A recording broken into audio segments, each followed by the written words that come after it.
présidentiel français atterrit sur le sol burkinabé. À bord, Emmanuel Macron et sa forte délégation arrivent à Ouagadougou, première étape d'une tournée africaine. Selon le chef de l'État français, le choix du Burkina Faso comme point de départ se justifie au fait qu'il a voulu rendre hommage au peuple insurgé du Faso, car, a-t-il ajouté, le pays des hommes intègres est un emblème de l'aspiration démocratique de la jeunesse. C'est le début d'une nouvelle histoire avec le pays, mais aussi avec toute l'Afrique, a laissé entendre sur Macron. Je suis très heureux d'arriver ce soir au Burkina Faso et je tenais vraiment à remercier le président Kaboré, mon ami, cher Roch, pour l'accueil qui vient de nous être fait, à moi-même ainsi qu'au ministre et à ma délégation. Je suis très sensible à l'accueil qui nous est fait ici, dans ce pays ami, parce que vous le savez, nous entretenons une relation de longue date faite de liens humains, culturels, économiques, que j'aurais à cœur de renforcer. Le Burkina, c'est aussi un emblème de l'aspiration démocratique de la jeunesse africaine. Et nul ne peut ignorer ce qui s'est passé ici il y a quelques années, ce qui continue de vivre. Cette vitalité démocratique, cette vitalité de la jeunesse du Faso, c'est aussi ce visage du continent africain que nous voulons voir. Je voulais rendre hommage à tout cela en faisant de Ouagadougou la première étape de ma tournée africaine. Et c'est aussi un symbole, et c'est aussi pour marquer justement une nouvelle étape de notre relation, non seulement avec votre pays, Monsieur le Président, mais avec tout un continent.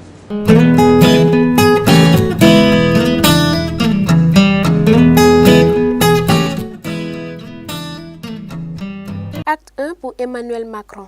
Arrivé dans la nuit de ce lundi, le président français était à Kosiama ce matin. Après les salutations d'usage, les hymnes nationaux des deux pays sont exécutés.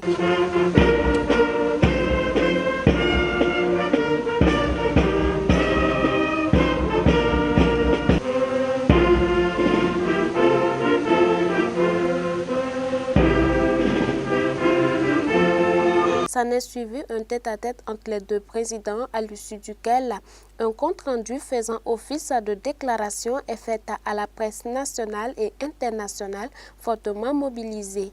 L'extradition de François Compaoré, le dossier Thomas Sankara, les questions d'éducation, de sécurité, d'énergie et plusieurs autres points étaient au menu des échanges. Emmanuel Macron a indiqué que les archives seront mises à la disposition de la justice burkinabé dans l'affaire Thomas Sankara.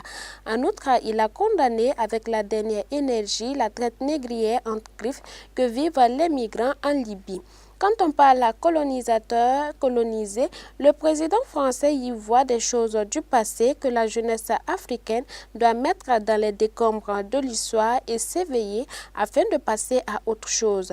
Après l'étape de Kosiam, le président français, accompagné de son hôte Roch-Marc Christian Kaboré, ont mis le cap sur l'université Ouaga 1, professeur Joseph Kizerbo. Il dit être porteur d'un message d'avenir pour la jeunesse burkinabé et africaine.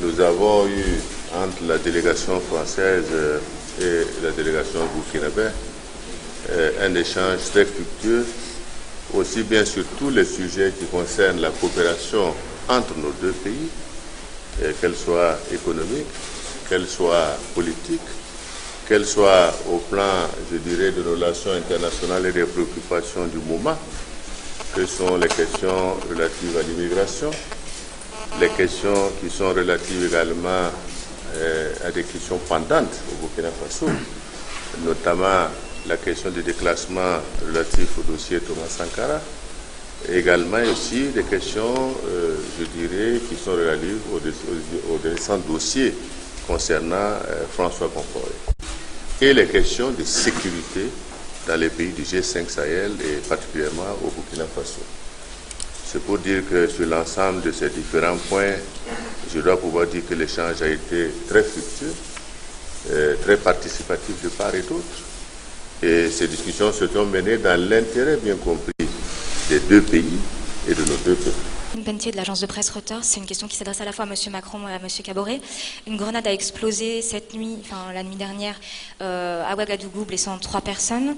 Il y a eu des manifestations qui ont eu lieu hier et qui ont eu lieu aussi aujourd'hui aux abords de l'université. Sans noircir le tableau, est-ce qu'on sent une petite tension? Est-ce que chacun d'entre vous peut dire que la France est toujours bienvenue en Afrique? Ou est-ce que c'est des signes de tension qu'il faut prendre au sérieux? Voilà. Parce que la France est toujours la bienvenue en Afrique. Mais nous devons tenir compte du fait que l'Afrique également, lorsqu'on y arrive, est traversée par un certain nombre, je dirais, de pensées politiques. Et c'est ce qui exprime également le caractère démocratique d'un pays. C'est de permettre certainement aux citoyens, dans le respect de la légalité, de pouvoir donner également leur point de vue, leurs avis sur ce qu'ils pensent être les relations entre nos deux pays. Cela, je pense, n'est pas une nouveauté. La France est en Afrique, quand l'Afrique est menacée dans son intégrité ou sa stabilité. Comme l'Afrique a d'ailleurs toujours été aux côtés de la France quand la France a été attaquée. Je tiens à rappeler cette histoire qui est une histoire mutuelle. Et il y a plusieurs monuments aux morts qui parcourent le continent africain qui montrent ces scènes magnifiques de soldats africains venus périr sur le sol français. Donc, pas une question de bienvenue quand notre sécurité, notre stabilité, notre vie même est en danger, nous sommes toujours là l'un pour l'autre. Sur le sujet, évidemment, de l'assassinat de Thomas Sankara. Compte tenu des délais, les archives sont aujourd'hui disponibles et ouvertes, en particulier à la justice burkinabé.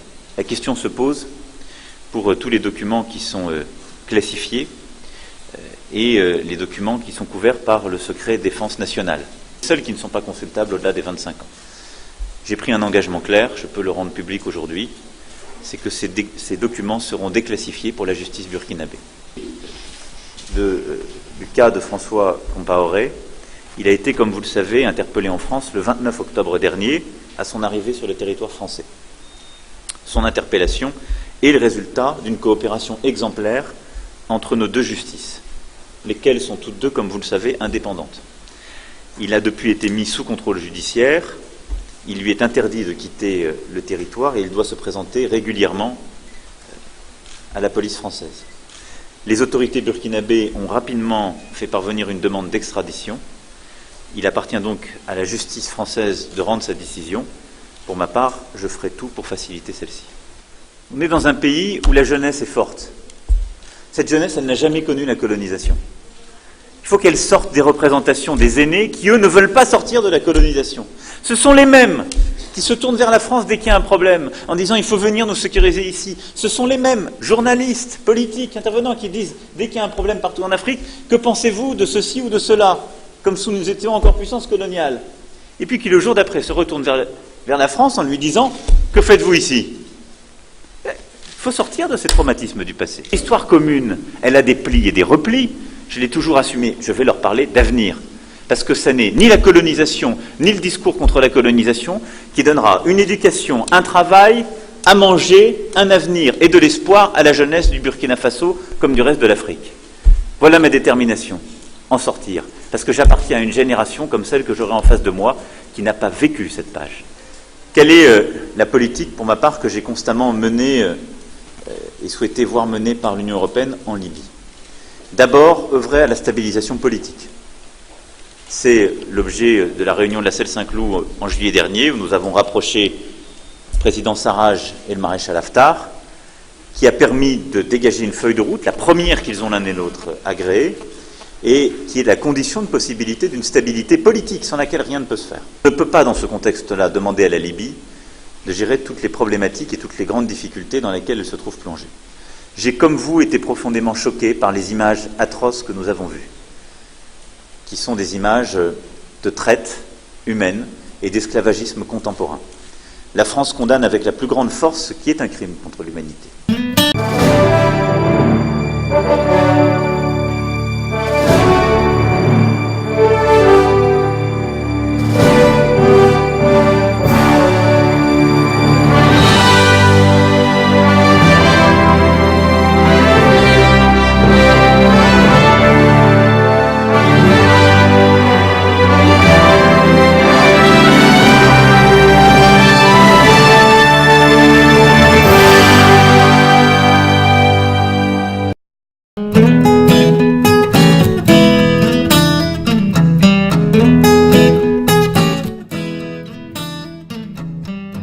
Après l'étape de l'université Ouaga 1, professeur Joseph Kizerbo, Emmanuel Macron s'est rendu dans l'après-midi de ce mardi à l'école Laramtaba 6 dans le quartier Padoua de l'arrondissement numéro 12 de la capitale burkinabé. Accueillis par des applaudissements de la population environnante, les présidents français et burkinabés ont fait un footing juste pour le plaisir de la foule. Des honneurs de tout genre ont été faits aux deux chefs d'État. Dans la cour de l'école, une aide d'honneur des élèves les y attendaient.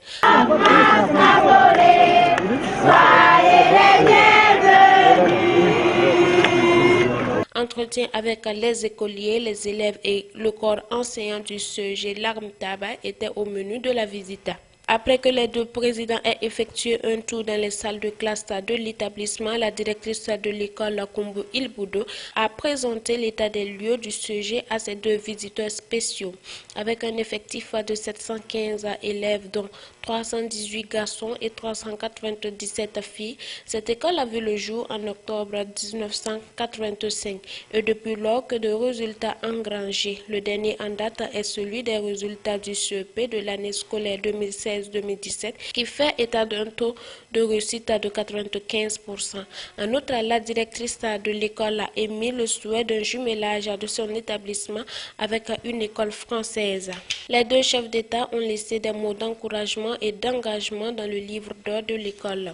Emmanuel Macron est allé toucher du doigt les réalités de l'éducation nationale du Burkina Faso cet après-midi de mardi. Attention, vous allez la déshabiller là. C'est bon, c'est bon, c'est bon.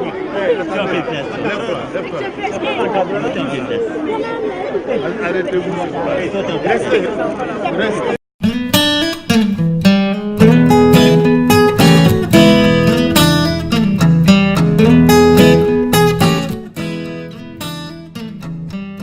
Le Burkina Faso possède officiellement une centrale solaire photovoltaïque installée dans le quartier Zaktouli dans l'arrondissement 7 de Ouagadougou. Cette centrale solaire a une capacité de 33 MW à 129 600 plaques pouvant assurer les 5% de la consommation électrique du pays. Elle est installée sur une superficie totale de 60 hectares. Elle permettra d'injecter par an une production d'environ 56 gigawattheures, ce qui représente 5% de la consommation du réseau national interconnecté. La centrale solaire de Zaktouli va contribuer à la réduction du taux de carbone de 26 000 tonnes par an. Elle produira 1 kWh qui coûtera 3 fois moins cher que celui produit par nos centrales thermiques. L'inauguration de ce joyau a eu lieu ce mercredi à l'occasion de la visite officielle du chef d'État français au Burkina Faso. Pour un coût total de 47 500 000 €, le projet a été financé par l'Union européenne, l'Agence française de développement et bien sûr par l'État burkinabé. Et pour le président français, la construction de cette centrale solaire permettra le déploiement de l'énergie vers les populations rurales et contribuera ainsi à les sortir de l'obscurantisme sous toutes ses formes. En outre, elle réduira la dépendance du Faso au plan électrique. L'inauguration aujourd'hui de la centrale de Zaktouli est celle d'un projet phare. C'est l'image d'une Afrique qui s'engage vers des solutions durables, écologiques, à la fois au bénéfice concret et immédiat des populations, mais aussi de l'agenda global climat. Zaktouli a été réalisé dans les meilleurs standards internationaux grâce à la synergie entre l'expertise européenne et locale. Et c'est cela, cet esprit, cet équilibre, cette relation que nous voulons l'un et l'autre développer. Le président du Faso, Roch-Marc Christian Kaboré, a lui pour sa part relevé l'importance de mettre à profit l'énorme gisement solaire dont dispose gratuitement le pays. L'utilisation de la nouvelle centrale solaire photovoltaïque de Zaktouli permettra assurément la baisse du coût de l'électricité sur toute l'étendue du territoire. L'inauguration de la centrale photovoltaïque de Zaktouli est un des temps forts de la visite officielle du président de la République française au Burkina Faso. Je voudrais saisir l'opportunité qu'offre la présente cérémonie pour exprimer ma gratitude celle du gouvernement et du peuple burkinabé, au président Macron et au peuple français pour l'amitié, la solidarité et le vent nouveau qui souffle sur la coopération entre nos deux nations. Le Burkina Faso a pris la ferme résolution de mettre tout en œuvre pour exploiter l'une de ses principales ressources naturelles qu'est le soleil. En effet, notre pays bénéficie d'un important gisement solaire avec le rayonnement de 5,5 kWh par mètre carré et par jour. D'où mon engagement à accroître l'offre d'énergie et à inscrire le pays dans la logique de l'exploitation de ce gros potentiel solaire afin de faire du mix énergétique une réalité concrète à même de contribuer à la réduction des coûts de production et de l'énergie électrique. Il faut noter que la centrale solaire photovoltaïque de Zaktouli est la plus importante en termes de capacité dans la sous-région ouest africaine. Le président du Faso a annoncé le lancement très prochainement d'un plan solaire d'une capacité de 40 MW. Le lancement de cette centrale solaire a été le dernier acte de Emmanuel Macron au Burkina Faso. Les deux chefs d'État ont convergé vers l'aéroport international de Ouagadougou, d'où ils se sont envolés vers la Côte d'Ivoire afin de prendre part au sommet des chefs d'État de l'Union européenne et de l'Union africaine.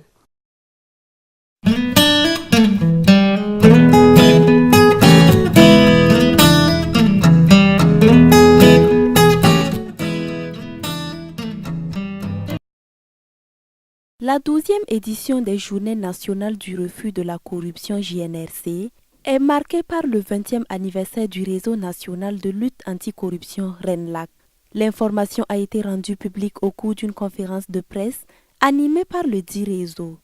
Cette 12e édition des JNRC aura lieu du 1er au 20 décembre 2017 et placée sous le thème « Le RENLAC, 20 ans de vie, 20 ans de lutte contre la corruption et l'impunité aux côtés du peuple, acquis, défis et perspectives ».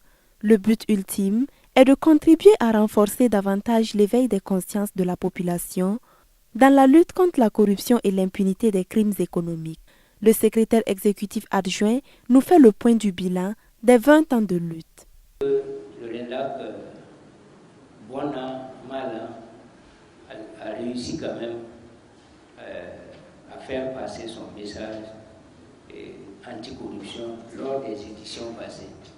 Ça, c'est vraiment notre source de satisfaction.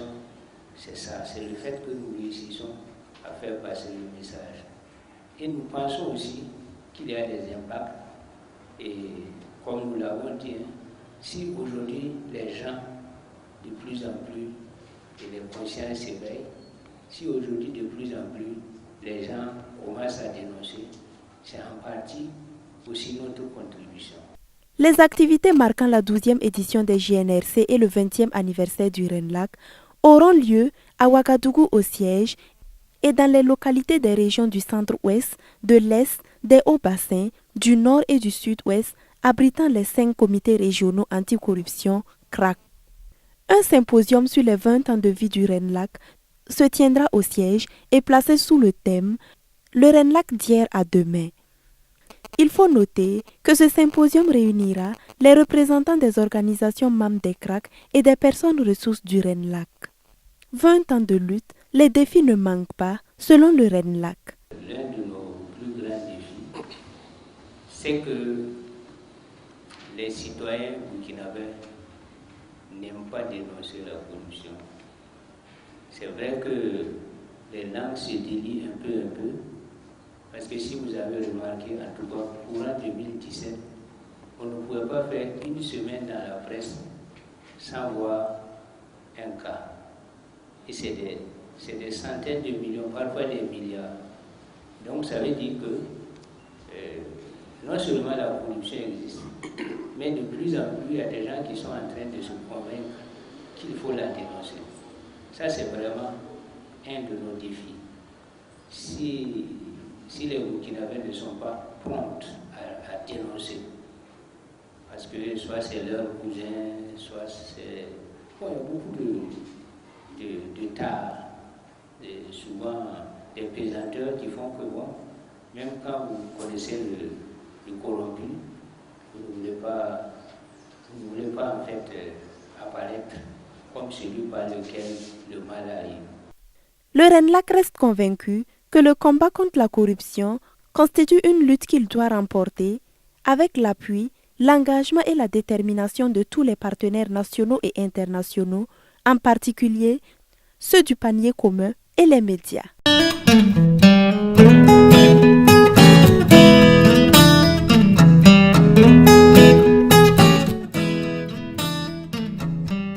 Le ministre de l'Agriculture et des Aménagements hydrauliques et ses collaborateurs ont fait le point sur la campagne agricole 2017-2018 et c'était ce lundi 27 novembre 2017 à Ouagadougou. Ils ont passé en revue les difficultés de la campagne écoulée, les prévisions attendues et les mesures prises pour faire face à l'insécurité alimentaire en 2018. En termes de vulgarisation et de recherche-développement, au titre de l'année 2017, nous avons appuyé la diffusion de bonnes pratiques agricoles dans les 13 régions du pays à travers la conduite des outils de vulgarisation agricoles.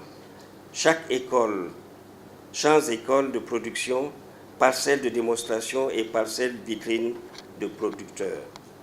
En termes d'intrants et de mécanisation agricole, à la date du 15 novembre 2017, la situation de mise à la disposition de plus de 22 000 tonnes d'engrais minéraux d'un coût global de 11 milliards 775 millions de francs CFA et de 60 tonnes d'engrais organiques à nos différents producteurs.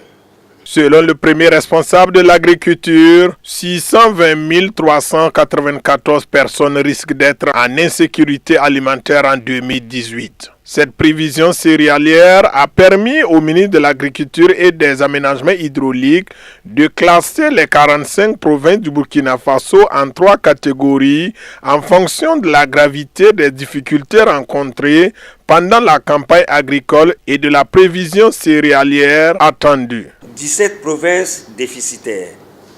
Il s'agit du Kadiogo, du Sanmatenga, du Zandoma, du Namentenga, du Bulkiemde, du Passouré, du Bam, du Kourouéogo, de l'Ublitenga, de l'Udalan, du Yatenga, du Komandjali, du Soum, de la Komoé, du Seno, du Oué et du Kolitenga. Pour faire face au déficit céréalier constaté dans les 17 provinces, les premières mesures vont consister à contrôler les exportations des produits céréaliers nationaux. Nous avons, il y a 2 mois, procédé à l'approvisionnement des boutiques témoins de 25 500 tonnes de céréales pour une valeur de 5 milliards 212 millions 500 000 francs CFA. En un mot, le plan de riposte à l'insécurité alimentaire doté pour l'année 2017 sera renouvelé afin de faire face au déficit actuel. Ce plan va consister à des opérations de distribution gratuite, de vente à prix subventionné de vivres, à la remise de cash et à l'octroi d'intrants agricoles aux ménages vulnérables. Tirant les leçons des conséquences de la campagne agricole 2017, le ministre de l'Agriculture et des Aménagements hydrauliques a déjà égrené un certain nombre d'actions qui permettront de réussir la campagne 2018.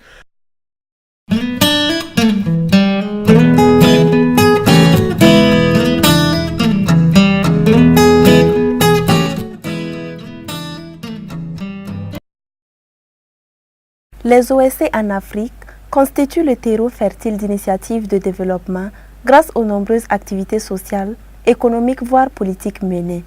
C'est pour cela que l'ONG Diaconia mutualise les forces non seulement avec le MATDS mais aussi avec l'Université Ouaga 2 pour leur capacitation. L'idée de la mise en place d'un centre de capacitation des ONG et associations au Burkina Faso est née de la capitalisation des meilleures pratiques et des meilleures expériences de la société civile qui ont été mises en exergue par les forums dénommés AfriCapacité, organisés par Diaconia comme des forums de dialogue. Alors, à l'issue de ces forums de dialogue dénommés Afrique Capacité, toutes les organisations de la société civile sont convenues de la nécessité de la mise en place d'un institut référentiel ou d'une académie des organisations de la société civile. Vous savez aujourd'hui que le secteur privé a la maison de l'entreprise qui opère l'enregistrement et qui fait le renforcement des capacités du secteur privé. L'administration publique a l'ENAM, l'École nationale d'administration de la magistrature, qui forme les cadres de l'administration publique. Au niveau de la société civile, malgré le rôle prééminent et prégnant qu'elle joue dans la gouvernance démocratique, il n'y a pas une organisation ni un dispositif institutionnel de capacitation. C'est pour cela que Diaconia, avec l'appui de l'Union européenne, de l'ambassade de Suède et du bureau de coopération suisse, avec ses partenaires de la société civile, a pris l'initiative de porter sur des fonds baptismaux une académie référentielle qui permettra à la société civile de mieux s'organiser. Les ONG ainsi que les associations, conscients qu'un nombre croissant de connaissances et de stratégies sont nécessaires pour obtenir des résultats et les aider à demeurer efficaces dans le travail qu'elles font, d'où les exigences d'efficience et de professionnalisation du domaine. Oui, notre rôle est principalement la formation, la délivrance donc, des certificats et la délivrance de diplômes à terme dans le domaine donc, du management des organisations et des associations avec Diaconia et ses partenaires.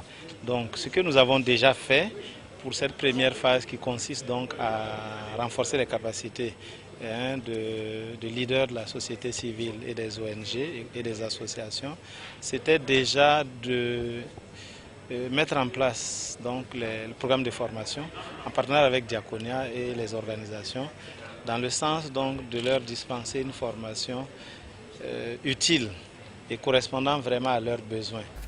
Une convention a été signée avec l'Université Ouaga 2 pour le plan de capacitation. Une table ronde des partenaires sera organisée courant 2018 pour porter sur des fonds baptismaux l'ensemble du programme. La stratégie du CCOA permettra donc d'intéresser les autres OSC soutenus par d'autres organisations de la nature de Diaconia.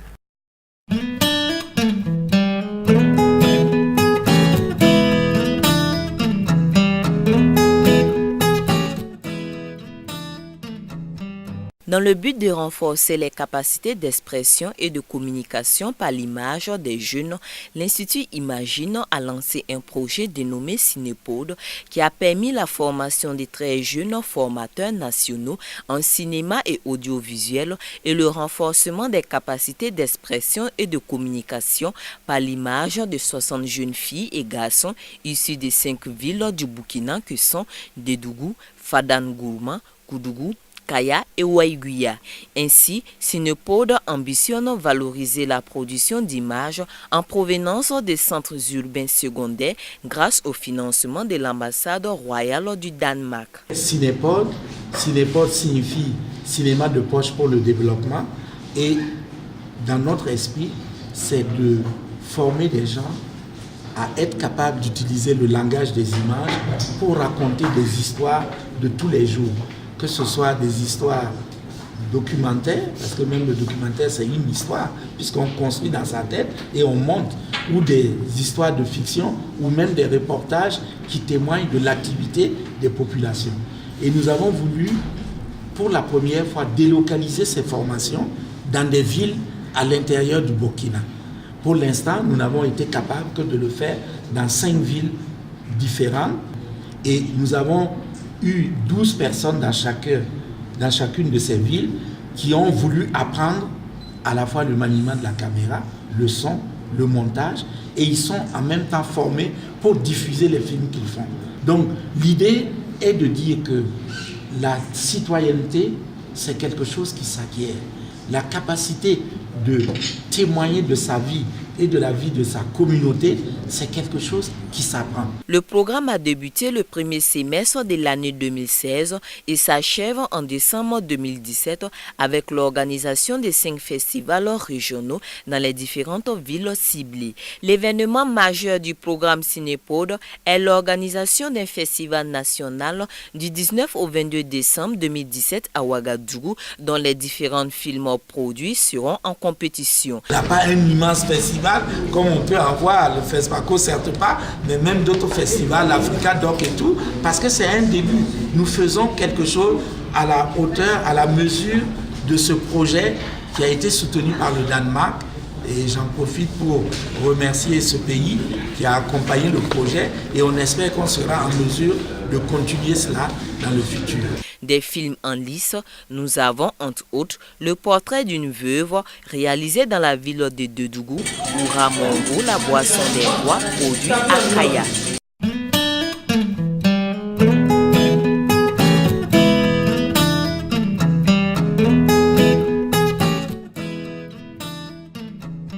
Vous savez, la pratique régulière donc, du sport et d'une activité physique améliore donc, la santé des individus et partant donc, leur permet donc, d'être efficaces donc, à leur travail.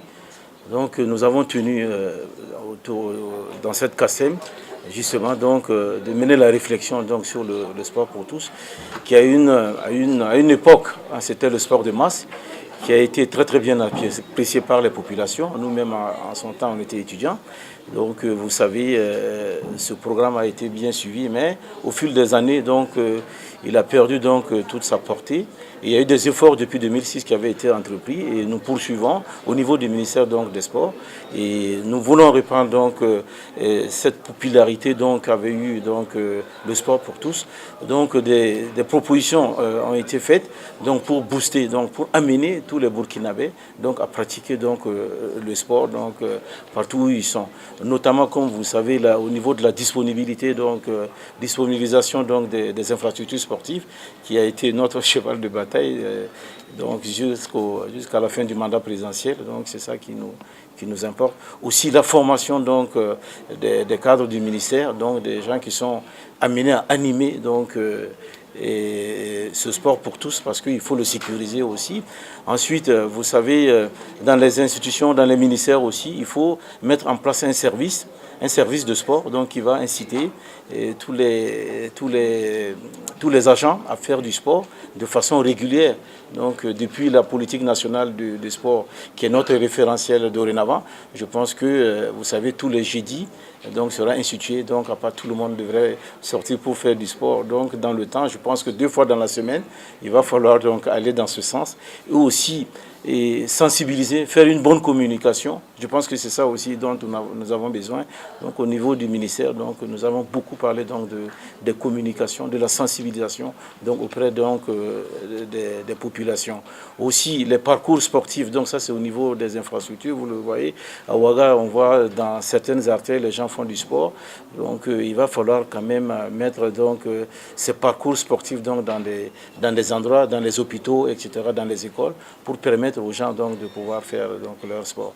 Je pense que vraiment nous avons des actions, des propositions donc, qui seront bientôt faites donc, pour amener tout le monde à faire du sport. Aussi, au niveau de notre ministère, nous avons instauré cette Coupe du ministre donc, qui permet aussi donc, à tous les agents de notre ministère de participer, comme vous l'avez vu cette année. Donc, je pense qu'on peut aussi l'exploiter donc, dans d'autres ministères donc, éventuellement pour proposer donc, ce genre donc, de tournois donc, qui vont amener les gens à faire du sport.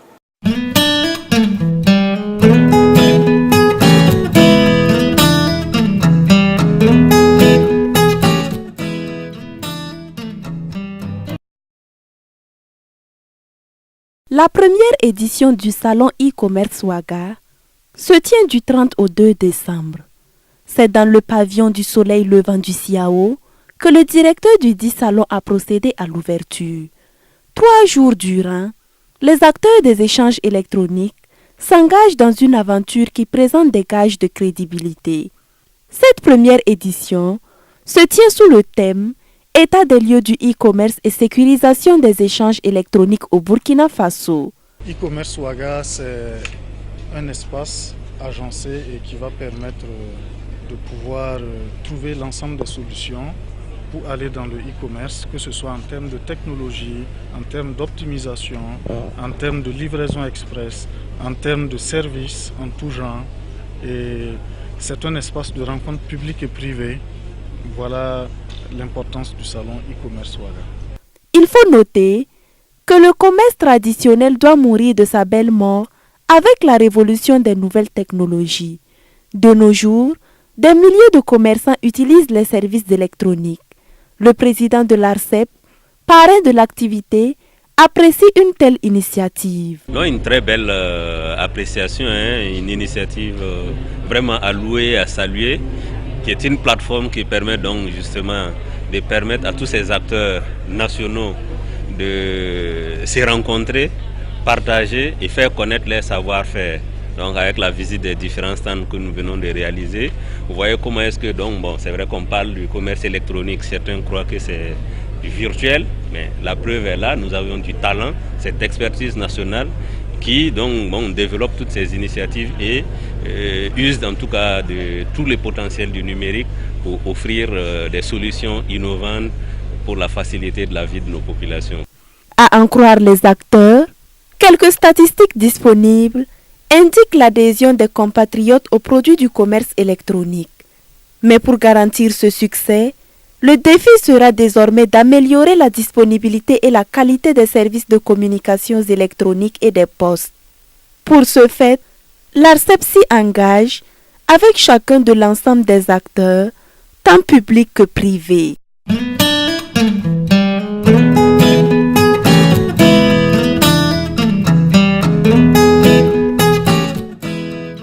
Ce mardi 28 novembre 2017, la centrale d'achat des médicaments essentiels génériques et des consommables médicaux a initié une visite guidée de ses magasins de stockage situés à Tengandogo avec les hommes et femmes de médias. Cette activité entre dans le cadre de la commémoration des 25 ans de l'institution qui s'étend du 25 novembre au 2 décembre 2017. Cette journée portes ouvertes qui fait partie du programme de commémoration de notre 25e anniversaire avait pour objectif de vous ouvrir nos entrepôts parce que vous savez que ces dernières semaines, voire ces derniers mois, il a souvent été question de rupture de stock de médicaments. D'aucuns ont même prétendu que la politique de la gratuité du chef de l'État était en péril parce que les entrepôts de la CAMEG étaient vides. Donc vous êtes venus, vous avez vu, et je pense que nos entrepôts sont loin d'être vides. Les défis pour nous, c'est de continuer à accompagner cette mesure emblématique du chef de l'État, dans la mesure où, comme vous le savez, cette mesure a été prise, mais il avait été dit que nous allions apprendre en faisant. Apprendre en faisant signifie que dès le début, nous ne savions pas à quel niveau de besoin en médicaments nous serions confrontés. Et donc l'objectif, c'est au fur et à mesure de faire face aux défis en mettant à disposition des populations des médicaments qui soient efficaces et qui soient accessibles. Puisque en matière de politique de gratuité, c'est l'État qui paie à la place du patient, il faudrait également que les médicaments que nous mettons à disposition coûtent le moins cher possible, mais tout en restant tout aussi efficaces. Après la visite des magasins, un exposé sur l'organisation de la CAMEG a été présenté à la presse par le docteur Emmanuel Sawadogo, chef du département assurance qualité de la CAMEG. Les activités se poursuivront par une séance de don de sang, un match de football, de la Coupe du DG de la CAMEG, des dons de vivres et de médicaments aux familles des soldats tombés sur le champ de bataille suite aux différentes attaques terroristes que notre pays a connues. Et enfin, une soirée de reconnaissance aux personnalités qui ont marqué la vie de l'institution au cours des 25 années de son existence.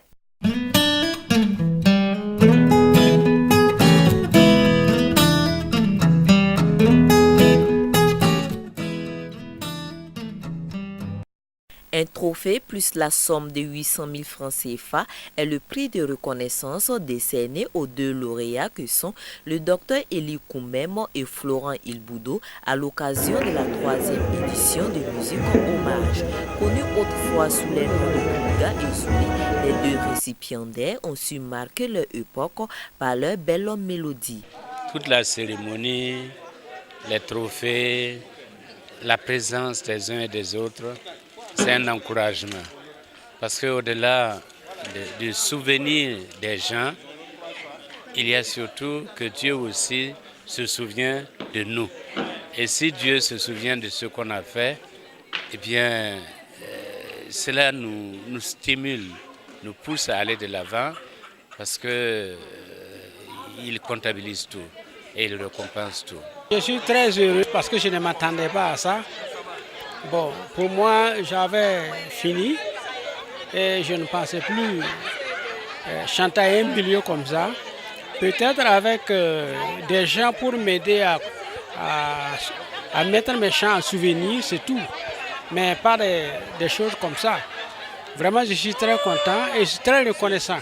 Ceux qui ont fait ça, que Dieu les bénisse, que Dieu les aide, que l'Éternel soit toujours avec eux. Les jeunes générations, j'ai entendu des gens qui chantent très bien.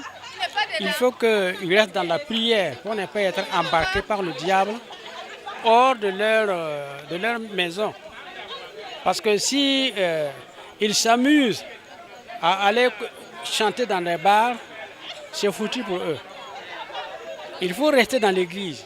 Dis merci à Dieu et lui rendre gloire et se souvenir des œuvres des aînés et toute l'essence de musique hommage. Une initiative qui est saluée des parts et d'autres, surtout du parrain qui se réjouit du choix des 2 lauréats. C'est une belle vision pour la simple raison que il permet aux générations qui se succèdent de savoir, d'être informés de ce qui a existé, de ce qui s'est fait, des gens qui ont été précurseurs dans des conditions quelquefois difficiles. Aujourd'hui, aller produire un CD, c'est facile. Mais aujourd'hui, ils n'ont même pas de CD pour qu'on puisse dire qu'ils ont chanté. Ça veut dire que les conditions étaient tout autres. Et c'est une bonne chose que nous apprenions à prendre le relais des mains de nos aînés.